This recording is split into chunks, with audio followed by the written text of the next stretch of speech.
எப்படியும் ஒரு கேஸை வாங்கி கொடுத்துருவீங்க போல இருக்குது.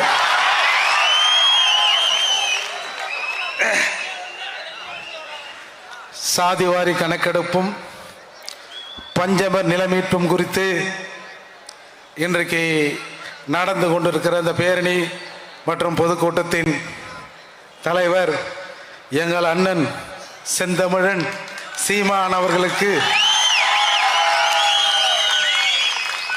நன்றி தான் சொல்ல முடியும். நான் இந்த கூட்டத்திற்கு வருகிற போது, ஏன்னா பஞ்சமி நில பிரச்சனைங்கிறது முதல்ல என் வீட்டில இருந்து ஸ்டார்ட் பண்ண பிரச்சனை. அது நான் அதுக்கான தரவுகளோடு வந்தேன். ஏன்னா டேட் வாரியா என்ன நிலங்கள் எல்லாம் எப்படி எடுக்கப்பட்டது என்பதை இன்று வெளி உலகுக்கு சொல்லணும் அப்படின்னு வந்தேன். வருகிற போதே என் தம்பி அர்ஜுன் பாஸ்கர் சொன்னா, என்ன இன்னைக்கு ஏதோ கூட்டத்தில் ஏதோ தகராறு வருமாமே நீ பேசும்போது. டேய், ஈரோடு கூட்டத்திலிருந்து அண்ணன் சீமானோடு நான் பேசிக் கொண்டிருக்கிறேன். தமிழர்கள் அடங்காதவன் செந்தமிழன் சீமான், பறையர்களில் அடங்காதவன், பறையர்களில் அடங்காதவன் இந்த மூர்த்தி. இந்த மூர்த்தி இன்று உயிரோடு இருக்கிறேன் என்று சொன்னால் என்னுடைய பாதுகாப்பை நானே உறுதி செய்து கொள்வேன். கூடுதலாக இன்னும் இந்த பறையர் சமூகத்தில் சில இளைஞர்கள் பறையர் இன உணவோடு இருக்கிறார்கள். அதனால தான் இந்த மூர்த்தி இன்னைக்கு உயிரோடு இருக்கிறேன். நான் இந்த போலீஸ் எல்லாம் நம்ப மாட்டேன். மேலவளவுக்கு அஞ்சலி செலுத்த போனேன். தென்மண்டல டிஐஜி பொன்னின்னு நினைக்கிறேன், அவங்க தலைமையில ஒரு பெரும் போலீஸ் படை என்னை அழைத்து கொண்டு மேலவளவுக்கு போகிறது. அதாவது எல்லாரும் ஒரு டைம்ல அஞ்சலி செலுத்துவாங்க. நான் முதலாக அஞ்சலி செலுத்த வேண்டும். அதிலே நான் ஒரு கோரிக்கை வைக்க வேண்டும் என்று நினைத்தேன். அது என்ன கோரிக்கை என்று சொன்னால், ஒரு சமூகத்திலே ஒருவர் இருக்கிறார். அவருடைய மனைவிக்கு இந்த அரசாங்கம் கலைஞர் கருணாநிதி அவர்கள் எம்பி சீட்டு கொடுத்து இணையமைச்சர் ஆக்கினார். எங்கள் சமூகத்தில் ரோட்ல ஒரு 7 பேர் செத்தான். இவன் புருஷன் ரோட்ல தானே செத்தான், நீ சாலை பணியாளர் வேலை செய்யுமா அப்படின்னு ரோட்லயே நிக்க வச்சார் கருணாநிதி. இந்த உண்மை எனக்கு லேட்டா தெரிஞ்சது. நான் போனேன். அப்போ தென்மண்டல டிஐஜி தலைமையில என்னை அழைத்து கொண்டு ஒரு பெரும் படை போகுது. அந்த படை சொல்லுது, வேண்டாங்க திரும்பி போயிடுங்க. கொஞ்சம் பேர் ஒரு மாதிரியா இருக்கிறாங்க, ஒரு 50 பேர்.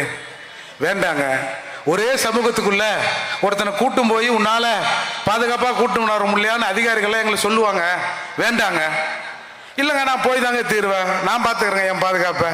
இல்லைன்னு சொல்லி அப்புறம் நீங்க மீறி போனால் உன்னை கைது செய்து விடுவேன் அப்படின்னு சொன்னாங்க. சரி, அப்புறம் போனா அப்புறம் கூட வரவங்களாம் எத்தனை போய் கல்யாண மண்டபத்தில் உட்கார வச்சு சோரகாரம் வாங்கி கொடுத்து திருப்பி எதுக்கு அரசாங்கத்துக்கு செலவு வைக்கணும், ஏன்னா நம்ம ஸ்டாலினுக்கு நம்ம செலவு வைக்க கூடாது அப்படின்னு சொல்லிட்டு நாங்க திரும்பி வந்துட்டோம். அண்ணன் திருமாறன் அவர்களுக்கு தெரியும். மறுநாள் காலை நான், இந்த மூர்த்தி பறையர், கக்கன் அவர்களின் பேரன் சரஸ்குமார், ரெண்டே பேர், ஒரு இனோவா கார், ஒரு ஓட்டுநர், நேராக மதுரையிலிருந்து வண்டி நேராக மேலாவளவு போச்சு. போய் அந்த மேலாவளவு முருகேசன் அவர்கள் அந்த நினைவிடத்தில் அஞ்சலி செலுத்திட்டு திரும்பி ஒரு 2 நிமிஷம் இருக்காது நான் வரேன். டிஎஸ்பி ஃபோன் பண்றாரு. ஏய், எங்கப்பா இருக்கிறீங்க? சரசுக்கு எங்கப்பா இருக்கிறீங்க? என்ன வேலை செய்றீங்க தெரியுதா? எதனா ஒன்று ஆச்சுன்னா யார் பதில் சொல்லுது? யாரும் பதில் சொல்ல வேணாம். நேற்று நீங்க போலீஸ் என்ன பதில் சொன்னீங்களோ அந்த பதிலையே சொல்லுங்க, எங்க பாதுகாப்பை நாங்க பார்த்துக்கிறோம் அப்படின்னு சொல்லிட்டு வந்தேன். அண்ணன் பல சிறைக்கு போயிருப்பாரு. நான் பார்க்காத சிறை இல்லை.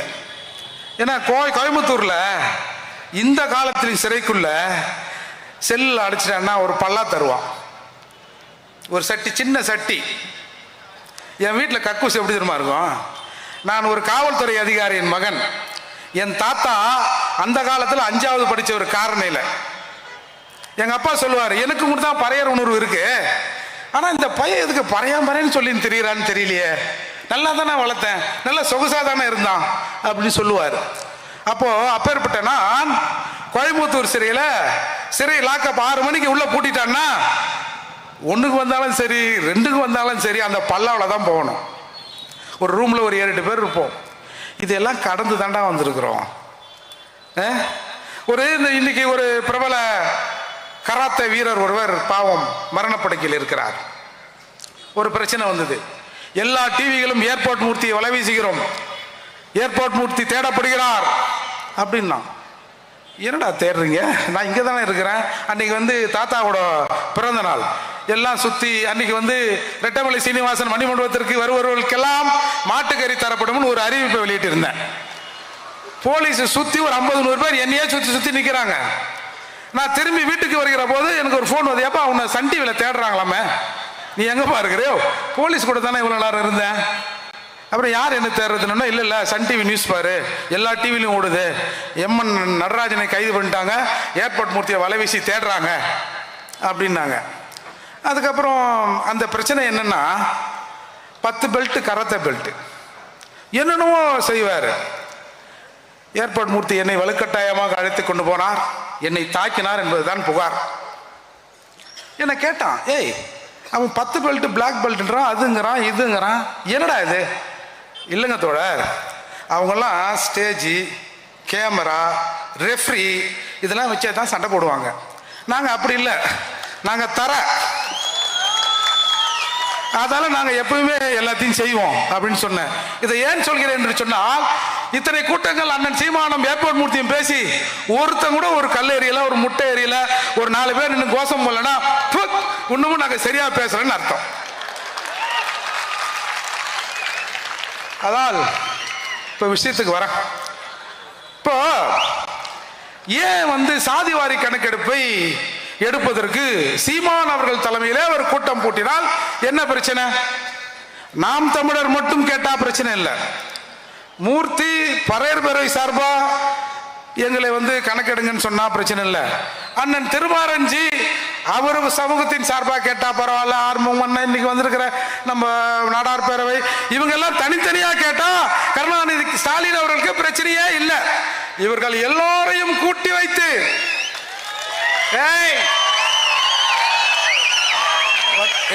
எட்றாங்களா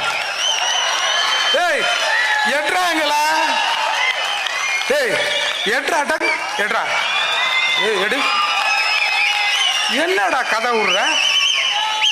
இன்னைக்கு மருத்துவர் ஐயா கேட்கிறாரு,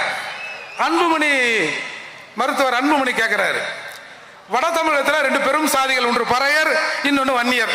பறையர் சமூகத்திலிருந்து மூர்த்தியாரே ஏற்றா என்ன என்னடா என்னடா என்னடா டேய் என்னடா என்ன? மருத்துவர் வன்னியர் சமூகம் கேட்குது, என்ன கொஞ்சம் எண்ணுங்க எண்ணுங்க எண்ணுங்க எண்ணுங்கன்னு. எண்ணத்துல உங்களுக்கு என்னப்பா பிரச்சனை? அதுதான் இந்த கூட்டத்துக்கான சிக்கல்.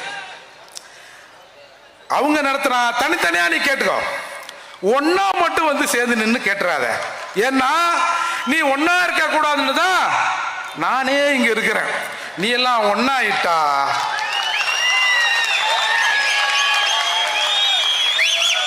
ரொம்ப தூரம் இல்லை, இதோ இருக்கிறது ஓங்கோல்.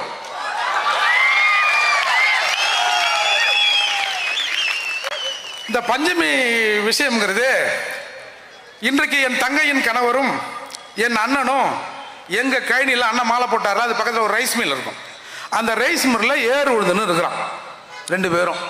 அப்போ அன்றைக்கு என் அத்தை மகன் அவர், அதாவது இந்த பஞ்சமி நில விவகாரத்தை கையில் எடுத்து போராடி கொண்டிருக்கிற தீபன் சக்கரவர்த்தியின் தம்பி அவர்.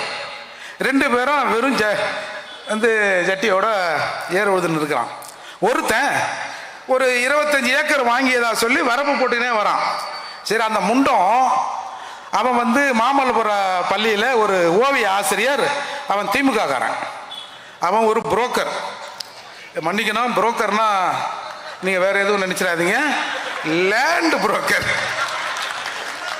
ஏன்னா எல்லாமே வில்லங்கமாகவே இருக்குது இன்னைக்கு வார்த்தை, லேண்ட் புரோக்கர். அவன் ஒன்று என்னோட அத்தை பிள்ளையும் எங்கள் அண்ணனும் உழுதுட்டு போன பிறகு நைட்டில் போட்டிருந்தா கூட பரவாயில்ல, பகல்லையே வரப்பு போடுறான். இவன் 2 பேரும் நான் கையில் உழுதுனுக்கிறேன், என் கையில் நீ வரப்பு போடுற, யாரா நீ அப்படின்னு. நான் இந்த மாதிரி திமுக, நீ எந்த காவாக இருந்தா என்னடான்னு அடி பிச்சு எடுத்துடுறானுவோ. 2 பேரும் சேர்ந்து அவனுங்க சும்மா அரைக்கறி 1 கிளி மாட்டுக்கிற தின்றவன்லாம் இல்லை. எங்கள் தாத்தாவுக்கு 5 அண்ணன் தம்பிங்க. அப்படியே வீட்டு வாசலில் ஒரு பெரிய குழி தோண்டி இருக்குமா, பெரிய அடுப்பு இருக்குமா, அணையா விளக்காய் அதில் மாட்டுக்கறி வெந்து கொண்டே இருக்குமா. அப்பேற்பட்ட பரம்பரை நாங்க. வச்சான் வெளுத்தான் 2 பேரையும் அந்த வாத்தியார. உடனே ஜெகதீசன் ஒரு எஸ்ஐ அன்னைக்கு மாம்பழப்புரம் காவல் நிலையத்தில் இருந்தவர் 2 பேரையும் கூட்டும் போய், அப்புறம் இவன் பைக் எடுத்துன்னு போய் கம்ப்ளைண்ட் கொடுத்த 2 பேரையும் கூட்டும் போய் ஜட்டி கூட அவுத்துட்டு வெளுத்து வாங்கிட்டானுவோம். என்னடா இது, நம்ம தாத்தா லேண்டு நம்ம உழுதுன்னு இருக்கிறோம், எவனோ ஒருத்தன் வந்து அவன் லேண்டுங்கிறான், மார்வாடிங்கிறான். என்னன்னு அன்னைக்குத்தான் இந்த விவகாரத்தை தோண்டி எடுக்கிறான். எங்கடா நம்ம தாத்தா இந்த பக்கம் 40 ஏக்கர் வச்சிருந்தேன், அது இதுன்னு வரேன் 5ஆம் கிளாஸ் படிச்ச மனுஷன், எங்கடான்னு அந்த ரெக்கார்டு எல்லாத்தையும் தேடி பார்க்கிற போதுதான் காரணையிலே கிட்டத்தட்ட 633 ஏக்கர் நிலங்கள், பஞ்சமி நிலங்கள் வேற ஒருத்தன் பேர்ல மாற்றப்பட்டிருக்கு. சரி, அது குறித்தான விஷயங்கள் நடந்து அதுக்கப்புறம் தான் அந்த 94 அக்டோபர் அந்த 4ஆம் நாள் நினைக்கிறேன் ஒரு பஞ்சமி நிலமீட்பு போராட்டம்னு 7 ஊரும் போராட்டம்னு காரணியில் நடத்தப்பட்டது. அது யாருன்னா எங்கள் மாமா கருப்பன் ஐஏஎஸ், ஜெயகரன் ஜோசப் போன்ற கிறிஸ்தவ நிறுவனங்கள் எல்லாம் 2-3 நிறுவனங்கள்லாம் சேர்ந்து ஒரு 7 ஊரும் போராட்டத்தை நடத்தினார்கள். அந்த 7 ஊரும் போராட்டத்தில் ஒரு 4.5 ஏக்கர் நிலம் மீட்கப்பட்டது. சரி, நிலத்தை மீட்டிட்டோம், ஒரு பயலும் வரமாட்டான்னு எல்லாரும் வீட்டுக்கு வந்துட்டோம். ஒரு 6 மணிக்கு காவல்துறை அந்த அரபாடு மண்லோடு வண்டியில் கொண்டாந்து அம்பேத்கர் சிலை முன்னாடி இப்படி நிறுத்தி அந்த சிலையை உடைத்து கொண்டு போயிட்டாங்க. அப்போ கொண்டு போனோடனே அது பெரிய பிரச்சனை ஆகுது. ஏன்னா நாங்கள் அம்பேத்கர் எங்களுக்கு உயிர் இல்லை, அதால. அப்போ ஆகஸ்ட் 10 அந்த செங்கல்பட்டு மாவட்ட ஆட்சியர் அலுவலகத்தில் போய், ஐயா அந்த உடைச்சி எடுத்துட்டு போனீங்களா அந்த அம்பேத்கர் சிலை, அந்த சிலையை கொடுங்க, எங்க நிலத்தை பத்தி நீங்க என்ன சொல்ல வரீங்க அப்படின்னு ஒரு பெரும் திரள் கூட்டம் அந்த கலெக்டர் ஆபீஸில் நின்னுது. அன்றைக்கு கலெக்டராக இருந்தவர், துணை கலெக்டராக இருந்தவர் சிவதாஸ் மீனா என்று சொல்லப்படுகிற ஒரு பட்டியல் சமூகத்தை சார்ந்த கலெக்டர் தான் இன்னைக்கு அங்க இருக்கிறார். அவருக்கு தமிழ் தெரியல. போன எங்காலுக்கு தமிழை தவிர எதுவுமே தெரியல இவங்களுக்கும். அவங்க ஒன்று சொல்ல இவங்க ஒன்று சொல்ல பிரச்சனையாகி தள்ளுமுள்ளாகி துப்பாக்கி சூடு நடைபெற்றது. 2 பேர் இறந்தாங்க. ஜான் தாமஸ், ஏழுமலை 2 தியாகிகள் அந்த மண்ணில உயிரை விட்டு இறந்தார்கள் துப்பாக்கி சூடுல. அதுக்கப்புறம் மூர்த்தி என்ன 1994-95 வாக்குல ஒரு மிகப்பெரிய பேரணியை கிட்டத்தட்ட 1 லட்சம் பேர் சென்னையில கலந்து கொண்டு சென்னையை உழுக்கினார் எங்க பூவை மூர்த்தியார். அதுக்கப்புறம் இந்த பஞ்சமில்ல விஷயம் அங்கொன்னுமா இங்கொன்னுமா எரிந்து கொண்டு இருந்தது. இன்னைக்கு இந்த மனுஷன் வந்து இந்த நாடு நல்லா இந்த சீமானுக்கு பிடிக்கலையா என்னன்னு தெரியல. இந்த ஸ்டாலின் அவர்களை கொஞ்சம் நிம்மதியா தூங்க விடக்கூடாதா? ஏன் என்ன எதனா போன ஜென்மத்தில் எதனா பகையா? ஏதாவது சொல்லுங்க.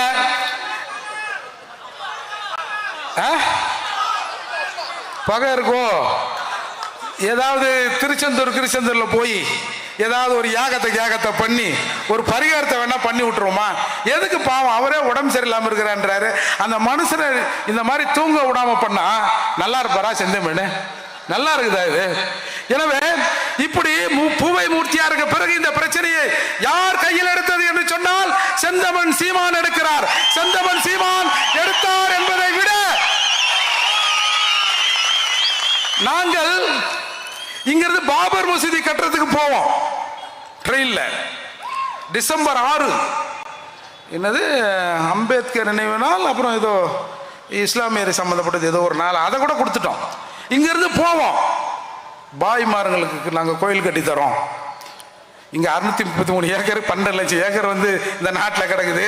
அதை கேட்கறதுக்கு ஒன்றும் இல்லை. போனோம் மசூதியை கட்டுறதுக்கு. இப்படியெல்லாம் இருந்து கொண்டிருந்த போது ஒரு பறையர் சமூக மக்களின் ஒரு ஆதித்தமிழர்களின் விஷயத்தை மீதி தமிழர்களை வைத்து பேச வச்சார் தெரியுமா? அதுதான்டா இங்க சிக்கல். எங்கள் நிலத்தை நாங்கள் கேட்கலாம், நாங்கள் அழலாம், நாங்கள் நெருப்பிலே தீயிட்டு எங்களை கொளுத்திக் கொள்ளலாம். ஆனால் இந்த பஞ்சமி நிலத்தை மீட்டு அரசே கொடு அப்படின்னு எந்த ஊர்த்தெழு தமிழர்களும் சொல்லிவிடக் கூடாது. ஒரு பறையனுக்காக, ஒரு ஆதி தமிழருக்காக தமிழகத்தில் இருக்கிற மற்ற தமிழ் சமூகங்கள் எல்லாம் ஒன்று சேர்ந்து வந்து நிற்குது இல்ல? வரலாற்றில் எங்கேயாவது காட்டுங்க. இல்ல இந்தியாவில்,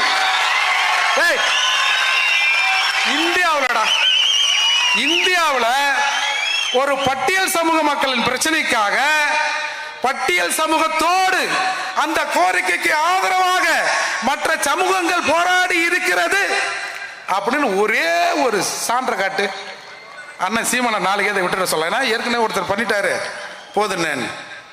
ஆக இப்ப இந்த பிரச்சனை வருமா வராதா? இன்றைக்கு பஞ்சமி நிலங்களை எடுங்க அப்படின்னு மூர்த்தி பறையர் கூட அண்ணெல்லாம் திருமாற அண்ணெல்லாம் உட்காந்து பேசி, நாங்கள் கூட பெரிய மீசை வச்சிருந்தா அப்படி இருக்குன்னு பார்த்தோம். ஏன்னா சினிமாலாம் காட்டுறாங்களா அண்ணன் சொன்ன மாதிரி, ஓ அப்படித்தான் போலகுதுன்னு பார்த்தா எங்களை மாதிரி தான் அவங்களும் இருக்கிறாங்க போலகுது. நாங்க தான் ஏதோ ஆதி தமிழர் அந்த தமிழர் ஏதோ நொந்து போனவன் எங்களை இந்த அரசாங்கம் இப்படி செய்கிறது என்று சொன்னால் தமிழகத்தில் இருக்கிற எல்லா தமிழனையும் தான் இவர்கள் இப்படி செய்கிறார்கள் என்று சொன்னால் இவர்கள் தமிழராக இருப்பார்களா அப்படின்னு மட்டும் பாருங்க. ஏன் செந்தமன் சீமானுக்கு இந்த ஆதி தமிழர் நிலத்தை எடுத்து கொடுக்கணும், இதுல இருக்கிற எல்லா தமிழரையும் சேர்க்கிற எண்ணம் வந்தது? என் ரத்தம்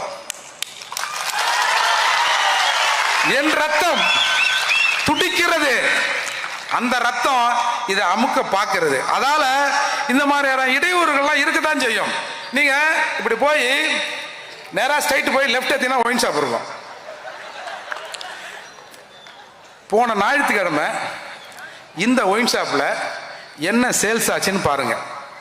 இந்த ஞாயிற்றுக்கிழமை இந்த ஒயின் ஷாப்ல என்ன சேல்ஸ் ஆகுன்னு பாருங்க. டேய், ஒரே ஒரு 1000 ரூபாய் அதிகமாக இருந்தா அண்ணனை இதோட ஒயின் ஷாப் பக்கத்தில் கூட்டமே போடாதீங்கண்ணே அப்படின்னு சொல்லிடலாம். ஆனா நீ அங்க கொஞ்சம் வியாபாரத்தை ஏத்திருந்தீங்கன்னா அண்ணனுக்கு பர்மிஷன் கொடுப்பாங்க. பரவாயில்ல, டாஸ்மாக் வியாபாரத்தை சீமான் ஏத்துகிறார், நம்முடைய வருமானத்தை சீமான் ஏத்துகிறார் அப்படின்னு கொடுப்பாங்க. இப்ப நீங்க எல்லாம் இப்படி இருந்தீங்கன்னா எப்படி? நான் அண்ணன் கூட கேட்டேன், கொஞ்சம் சைஸா போட்டு பார்ப்போம். ஏன்னா கூட்டத்தை எப்படின்னா 10 மணிக்கு முடிப்பீங்களா 9:30க்கு முடிப்பீங்களா? ஏன்னா உங்களுக்கு தெரியும்ல எல்லா கூட்டமும் எப்பா எழுந்து போறான் பார் சீக்கிரம் முடிங்க 9 ஆயிடுச்சு அப்படின்னு பல திராவிட கூட்டங்களில் பேசுவது நாம் கேள்விப்பட்டு இருக்கிறோம் அல்லவா? அண்ணன் சொன்னார், இல்லை நான் 10 மணிக்கு தானே முடிப்பேன். ஏன்னா 10க்கானே? ஆமாண்ணே 10க்கு தானே முடிப்பேன் அப்படின்னு சொன்னார்ல. அப்படி நீங்க அரசாங்கத்தோட ஒத்துழைக்கலன்னா உங்களுக்கு எப்படி அரசாங்கம் ஒத்துழைக்கும்? என்ன நியாயம் இது? அதால் இன்றைக்கு இந்த பஞ்சமி நில விஷயங்கிறது அரசாங்கத்துக்கு ஒரு பெரும் பிரச்சனையா இருக்கு. நான் என்ன சொல்றேன், இந்த 12 லட்சம் ஏக்கர் கலெக்டர் கொடுத்தாரு, இதெல்லாம் உங்களுக்கு தெரியும். இப்போ சீமான் இந்த போராட்டத்தை எடுத்த உடனே சிலர் பேச, ஆமா சீமான் பெரிய இவரு, இந்த போராட்டத்தை எடுத்த உடனே மறுநாள் இந்த நிலத்தெல்லாம் கவர்மெண்ட் கொடுத்துரும், அப்படி கொடுத்துற போகுது அப்படின்னு சொல்றான். கொடுக்க வேண்டாம். இந்த போராட்டத்தின் வெற்றி எதுல தெரியுமா இருக்கு? திரும்ப எங்க நிலத்தை நாங்க எடுக்க கூட மாட்டாண்டா. எங்களுக்காக, தமிழகத்திலே இருக்கிற பட்டியல் சமூக மக்களுக்காக, தமிழகத்திலே இருக்கிற ஊர்த்தெரு தமிழர்கள், யாரும் தப்பா அடிச்சுக்கல, சொல்லி பழக்கமாச்சு ஊர்த்தெரு தமிழர்கள், என்னுடைய சக தமிழர்கள் எனக்காக தோல் கொடுக்குறான்ல, போதுண்டா, நிலமாவது மயிராகுது. நான்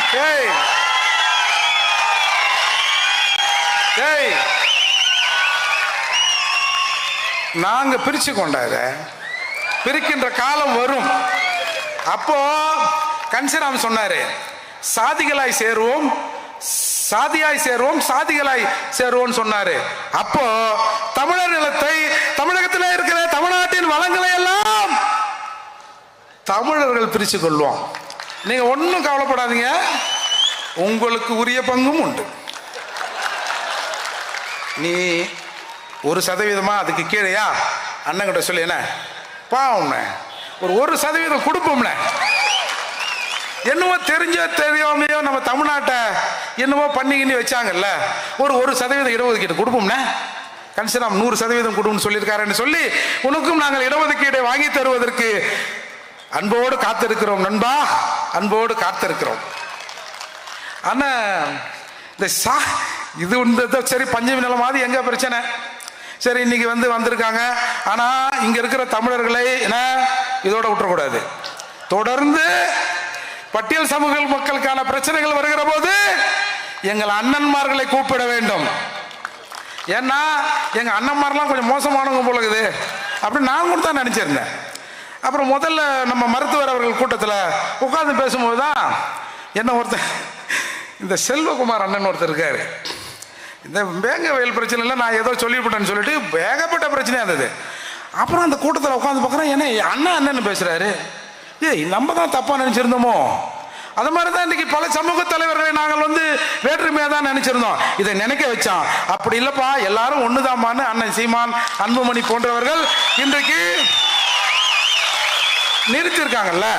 இப்போ சாதிவாரி கணக்கெடுப்பு அது என்ன சொல்கிறாங்க, ஏங்க எங்ககிட்ட இல்லைங்க அந்த அதிகாரம். ஏன் இல்லை? இல்லைங்க அது செல்லாதுங்க. யோ, செல்லுதோ செல்லுதையா, குடியா, நாங்கள் பார்த்துக்கிறோம். கீஞ்சிருந்தா ஒட்ட வச்சு கூட நாங்கள் செல்ல வச்சுக்கிறோம் அப்படின்னா, இல்லை இல்லை, நாம் ஏன் சாதிவாரி கணக்கெடுப்பை எடுக்க வேண்டும்? உண்மையிலே அது நம்முடைய அப்பாவுக்கு, அப்பா எங்க அப்பா படித்தவர், இந்த அப்பா விவரம் இல்லாதவர். நீங்க போய், சத்தியமா நான் சொல்றேன், நீங்க போய், sir what do you mean by that senses, இல்லை தமிழில் கூட இந்த கணக்கெடுப்பு பற்றி உங்களோட கருத்து என்ன? கணக்கு யாருக்கு தெரியும்? எவன் கணக்கை எவன் வச்சிருக்கான்? ஏதோ அரசாங்கத்தில் சம்பளம் வந்தால் அந்த கணக்கு அக்கௌண்ட்ல இருக்கும், தனியாக அந்த அக்கௌண்ட் எங்கே இருக்கும்? அந்த கணக்கு எங்கே இருக்கும்? என்னைக்காவது ஒரு நாள் என்னை கூப்பிட்டு விசாரணைன்னு சொன்னேன்னா, என் வீட்டில் இருக்கிறவங்களாம் மாட்டிட்டான்னா என்ன ஆகுது? அதனால என் கணக்கு பல இடத்துல இருக்கும் அப்படின்னு சொல்லுவார்னா கூட சொல்லுவார். முதல்ல சாதிவாரி கணக்கெடுப்பு அப்படின்னா என்னன்னு தெரிஞ்சுக்கணும். ஒவ்வொரு முறை மக்கள் தொகை கணக்கெடுக்கிற போது இந்த தமிழ்நாட்டில் எல்லாரையும் தலை எண்ணுவான். எஸ்சி ஆகிய எங்களை, பட்டியல் சமூக மக்கமாக எங்களை, பறையரை, பல்லரை, இன்னொருத்தரை எல்லாரையும் வீட்டுக்கு வருவான். உங்கள் வீட்டில் எத்தனை பேர் இருக்கிறீங்க? இதனா மூர்த்தியா? என்ன படிச்சிருக்காரு? சரி, என்ன படிச்சிருக்காரா? என்ன சம்பளம்? வீட்டில் எத்தனை பேர் படிச்சிருக்கான்? வீட்டில் டிவி இருக்கா? எத்தனை இன்ச்சு டிவி? கார் இருக்கா? பைக் இருக்கா? ஆண்டு வருமானம் எவ்வளோ? அப்படியா?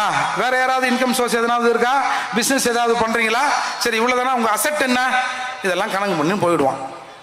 பக்கத்து வீட்டில் ஒரு வன்னியரோ, ஒரு தேவரோ, வேற யாரோ, நாடாரோ யாராவது இருந்தால் அவங்க வீட்டில் எத்தனை பேர் இருக்காங்க அப்படின்னு எண்ணிங்கன்னு போயிடுவான். இதுதான் மக்கள் தொகை கணக்கெடுப்பு. சாதிவாரி கணக்கெடுப்பு சென்சஸ் ஸ்டேட்டஸ், அது சென்சஸ் இது ஸ்டேட்டஸ். இதெல்லாம் நம்ம தலைவருக்கு தெரியாது. என்னன்னா, என்ன என்றாங்கல்ல, என்ன கணக்கு பண்றாங்கல்ல, மூர்த்தி என்ன படிச்சிருக்க, உனக்கு என்ன வருமானம், உன் வீட்டில் என்ன கார் இருக்குதா, டிவி இருக்குதா, 2 பொண்டாட்டிக்குதா, எதையாவது கேட்கிறான்ல. அத மாதிரி எல்லா சமூகத்துக்காரனையும் அந்த ஸ்டேட்டஸை எடுப்பாங்க. எடுத்து இது ஏன் எடுக்கிறான்? இந்த சாதிவாரி கணக்கெடுப்பிற்கு நீதிமன்றங்கள் எல்லாம் ஒரு காலத்தில் எதிராக இருந்தது. இன்றைக்கு நீதிமன்றமே சொல்லிடுச்சு, ஏப்பா 1ஆம் கிளாஸ்ல எடுத்த சட்டையை கூட்டாத 10ஆம் கிளாஸ்ல போட சொல்லுங்களேன், சரியா இருக்குமா? வயிறு பிதுங்கி நிற்குது பார் அப்படின்னு நீதிமன்றம் சொல்லிடுச்சு. ஏன்னா இந்த கடைசியாக தமிழகத்தில் எடுக்கப்பட்ட சாதிவாரி கணக்கெடுப்பு என்பது 1931 எடுத்திருக்காயா. எல்லாரும் எப்படி இருக்கான் அப்படின்னு பார்த்து 1931 எடுக்கப்பட்டு இன்றைக்கு இடஒதுக்கீடு நடைமுறைப்படுத்தப்படுகிறது என்று சொன்னால் அது அந்த 1931 தான். இன்னைக்கு எவ்வளவு பேர் கூடியிருப்பான், எவ்வளவு பேர் குறைஞ்சிருப்பான்ல. ஆகவே நீதிமன்றங்கள் ஒரு பார்வையை சொல்லியது, இந்த சாதிவாரி கணக்கெடுப்பை நீங்க எடுங்க, எடுத்தாதான் இந்த இடஒதுக்கீடு கடைசி வரை போகிறதா போலையான்னு தெரியும். எனவே சாதிவாரி கணக்கெடுப்பை எடியா இந்த இடஒதுக்கீட்டுல மாத்தணுமா மாத்தக்கூடாதா அப்படின்னு நாம ஒரு ஸ்டடி பண்ணணும்னு ஒரு கருத்துக்கு நீதிமன்றம் வந்தது. அதன் அடிப்படையில் தான் தமிழகத்தில் இருக்கிற எல்லா சாதி சமய மக்களும், என்னுடைய அன்பு சகோதரர்கள் எல்லோரும் எப்படி இருக்கிறாங்கன்னு இப்ப கணக்கெடுப்பு எடுத்தா அடுத்த 10 வருஷத்துல நான்லாம் முன்னேறணும்னா பின்னாடியே இருக்கணும், அப்படியே தாங்க இருக்கணும் அப்படின்னு அரசாங்கம் என் மீதான ஒரு கவனத்தை செலுத்துவதற்கு ஒரு வாய்ப்பு இருக்கும். எனவே இவனுக்கு இடஒதுக்கீடு 10 தான், 10 தேவையா தேவையில்லையா அப்படின்னு தெரியாமையே 1931 எடுத்த கணக்கெடுப்பை வைத்துக் கொண்டு இங்க கதை விடுறான். அதால சாதிவாரி கணக்கெடுப்பை எடுத்துக்கலான்னு பீகாருக்கு நீதிமன்றம் அனுமதி வழங்கியது. நம்முடைய தமிழக முதல்வர் சொல்கிறார், பீகாரில், நான் தான் சொன்னல ஏற்கனவே அப்பாவுக்கு ஒன்றும் தெரியாதுன்னு, சட்டமன்றத்தில் சொல்கிறார், பீகாரில் எடுத்த சாதிவாரி கணக்கெடுப்பு செல்லாது அப்படின்னு நீங்க சொல்லிட்டாங்க. எப்பா சரியா கேட்டியாப்பா? என்னப்பா இப்படி சொல்ற? பீகாரில் சாதிவாரி கணக்கெடுப்பு 99.9% மக்களை எண்ணிவிட்டோம் என்று இடஒதுக்கீட்டை சில அட்ஜஸ்ட்மெண்ட் செஞ்சாங்க. அதைத்தான் நீதிமன்றம் அந்த உரிமை உனக்கு இல்லை அப்படின்னு சொல்லிச்சு. எனவே இங்க பீகார், கர்நாடகா, ஒரிசா, ஆந்திரா, தெலுங்கானா, ராஜஸ்தான், லாட்டரி நினைக்காதீங்க, சத்தீஸ்கர் இவெல்லாம் செஞ்சு முடிச்சுட்டான். நீங்க ஒன்று தெரிஞ்சுங்க, இந்தியாவில் இருக்கிற எல்லா மாநிலங்களிலும் எதிர்கட்சிக்காரன் அந்த மண்ணின் மைந்தனாக இருப்பான், அந்த ஊர்க்காரனாக இருப்பான். ஆளுங்கட்சி அந்த ஊர் அந்த மாநிலத்தை சேர்ந்தவராக தான் இருப்பான். இங்கே மட்டும்தான் மாறி மாறி மாறி மாறி வருது. இந்த மாறுதல்ல, இந்த மாறுதலை நிறுத்துவதற்குத்தான் செந்தமிழன் சீமான் வருகிறார். யாரும் தமிழகத்திலே வாழலாம், ஆளுகிற அந்த தகுதி, அந்த உரிமை தமிழனுக்கு மட்டும்தான் இருக்கிறது என்பதன் அடிப்படையில் இன்றைக்கு வந்திருக்காங்க. அதால கலவரங்கள் வர வேண்டும். மூர்த்தி பேசக்கூடாது, சீமான்னா ரொம்ப ஓவரா பேசுறாரு, வந்தாலே விட அப்படின்னு சீமான் பேசுகிற போது 4 முட்டை அடிங்கப்பா, மூர்த்தி பேசுகிற போது 4 கோஷமாவது போடுங்கய்யா. குறைஞ்சபட்சம் இன்றைக்கு பட்டியல் சமூக மக்களின் கடைசி இறுதி போராட்டம் என்ன தெரியுமா? வயிறு வலிக்க கத்துவோம், வீர வணக்கத்தை போடுவோம். எப்போ மாப்பிள்ளடி வயிறு வலிக்குதுரா, கண்ணு கலங்குதுரா, கடை எந்த பக்கம்டா அப்படின்னு சொல்லிட்டு போராட்டத்தை நிறைவு செய்து போய்விடுவோம். அப்படி இருந்த நிலையில் இன்றைக்கு உங்களுக்காக நாங்கள் இருக்கிறோம், இங்கே இருக்கிற தமிழ் சமூகங்கள் இருக்குது என்று அண்ணன் ஒரு வழிகாட்டி இருக்கிறார். இதை இந்த பட்டியல் சமூக மக்கள், பட்டியல் சமூகம் என்றைக்கும் மறக்காது. நாங்கள் ஏதாவது என்றைக்காவது ஒருத்தன் ஒரு உதவி செஞ்சா கூட இந்த சமூகம் அவர்கள் பின்னால் நிற்கும். இன்றைக்கு இத்தகைய ஒரு மாபெரும் உதவியை செய்திருக்கிற செந்தமிழன் சீமான் அவர்களையும் இந்த கூட்டத்திற்கு வந்து எங்கள் கோரிக்கைக்கு, அதான் முக்கியம், இந்த பட்டியல் சமூக மக்களின் கோரிக்கைக்கு ஆதரவு அளித்து இந்நேரம் இங்கே முழங்கிக் கொண்டிருக்கிற என்னுடைய அத்தனை தமிழ் சகோதரருக்கும் என் மனமார்ந்த நன்றி. அதால இந்த தமிழர்களில் அடங்காத சீமானையும் பறையர்களில் அடங்காத மூர்த்தியையும் தயவு செய்து விட்டுறாதீங்க. விட்டீங்கன்னா உங்களை இல்லைங்க, அரசாங்கத்தை சொல்றேங்க, எதிரிகளை சொல்றேன், விட்டுறாதீங்க. ஏன்னா திராவிட கட்சிகள் சேரிக்கு எதிரானவை, திராவிட கட்சிகள் சேரிக்கு எதிரானவை, அதிலும் திமுக சேரியின் நிரந்தர எதிரி. ஒவ்வொரு தாழ்த்தப்பட்டவனையும் கருணாநிதிக்கு எதிராக திருப்ப வேண்டிய காலகட்டம் இது. கருணாநிதியின் சாம்பலம் சேரிக்கு எதிராக இருக்கும். என்னது? கருணாநிதியின் சாம்பலம் சேரிக்கு எதிராக இருக்கும் என்று எங்க அண்ணன் திருமாவளவன் மேடையெல்லாம் பேசுவாரு.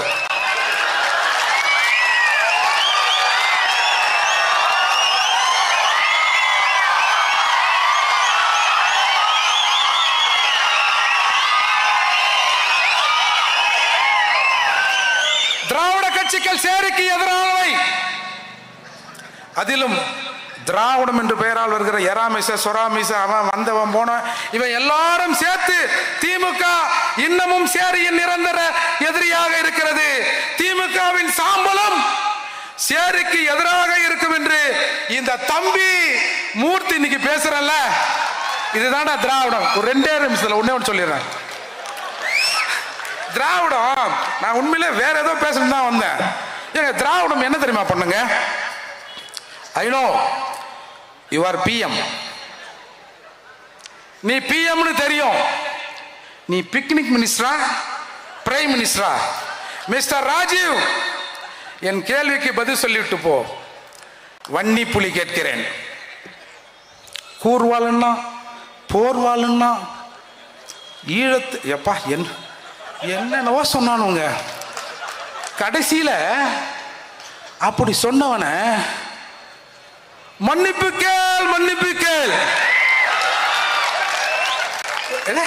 மன்னிப்பு கேள், மன்னிப்பு கேள், கனிமொழியிடம் மன்னிப்பு கேள். யோ யார் அது? வைக்க குரல் மாதிரி இருக்குது. என்ன உனக்கு தெரியலையாண்ணே? புரட்சி புயல் வைகோ தானே? என்னையா சொன்னாந்தால? மன்னிப்பு கேள், மன்னிப்பு கேள், கனிமொழியிடம் மன்னிப்பு கேள். வாரிசு அரசியலுக்கு எதிராக கட்சியை உடைத்துக் கொண்டு வந்தார் வைகோ. 10, 15, 16 பேர் செத்தான். எந்துக்குறா நைனா உன்னை கட்சியை விட்டு எடுத்துட்டாங்க அப்படின்னு 16 பேர் செத்தான் நினைக்கிறேன். 15, 16. அவனுக்கெல்லாம் துரோகம் பண்ணிட்டு மன்னிப்பு கேள், மன்னிப்பு கேள், கனிமொழியிடம் மன்னிப்பு கேள்னு சொல்ல வச்சுட்டாங்க. பார்த்தீங்களா? இன்னொன்று தெரியுமா? சவுக்கு சங்கர் சொன்னார், எங்கள் அண்ணன் திருமாவளின் பலம் அவருக்கு தெரியாது. ஏன்னா நாங்கள் 13% போட்டு தானங்க அவர் வந்திருக்காரு. அப்பா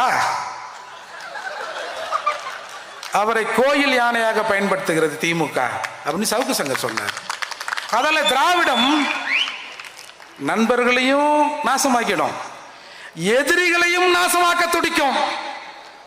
பார்த்துங்க, ஏற்கனவே அண்ணன் பேசுவார், நான் அங்கங்கன்னு பேசுவேன். சரி இந்த பைய பரப்பையப்பா விடுங்கப்பா அவனை அப்படின்னு கூட அவங்க நினச்சிருப்பாங்க. ஏன்னா நமக்கு எந்த லட்சுமியும் கிடைக்கல. இங்கே இருக்கிற அண்ணெல்லாம் கொஞ்சம் தடியாக இருக்காரு. நம்ம திருமாரஞ்சி நம்ம அண்ணன் கொஞ்சம் ஒல்லியாக இருக்காரு. பார்த்துங்க, அவ்வளோதான் நான் சொல்லுவேன். நாங்களாம் பயங்கரமான ஆளுங்க. நாங்கள் என்ன ஒன்றாலும் செய்வோம், காட்டியும் கொடுப்போம்.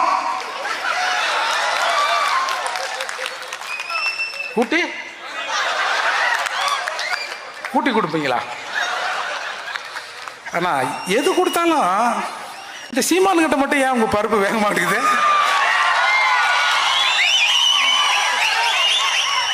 எதுனா ஒன்று சொன்ன ஆமாடா, ஆமா என்ன இப்போ என்ன, ஆமா ஆமா என்ன என்ன என்ன ஆமா ஆமா என்ன அது ஆமாடா ஆமாடா ஆமாடா. என்னடா இப்போ பிரச்சனை உங்களுக்கு? ஏய் ஏடா இருந்தாலும் இதை சொன்னா அடங்குவார்னு பார்த்தா ஆமா ஆமா ஆமா வேற எதனா இருக்குதா? இல்ல பேசுறதுக்கு பாயிண்ட் வேற எதுவும் தப்பா நினைச்சிருக்காதீங்க. ஹேய் நீயா நீயா உங்க வீடா அப்படின்னு வேற அந்த மனுஷன் கேட்டு தொலைஞ்சிட்டாரு. அதால நாங்கள் ஒரு பக்கம் தமிழர்களை 11% மொக்கையாக்கி கொண்டு இருக்கிறோம். அண்ணன் சீமான் நெஞ்ச நிமித்து கொண்டு ஆமா ஆமா அப்படின்றாரு. என்னடா கதை இது அப்படின்னு இன்றைக்கு திராவிடம் கதி கலங்கி இருக்கிறது. எனவே நம்முடைய தமிழர்களை இந்த தமிழ் தேச அரசியலின் கடைசி நம்பிக்கை எங்கள் அண்ணன் செந்தமிழன் சீமான். 2026 சீமான் முதல்வர் ஆவாரா?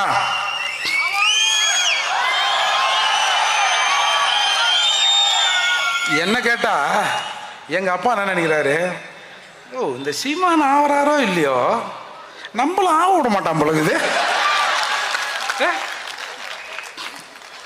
நம்ம பத்திரிகையாளர் மணி சொன்னார் 100 அல்சேஷன்களை அண்ணா அறிவாலயத்தில் வளர்க்கிறார்கள்னு.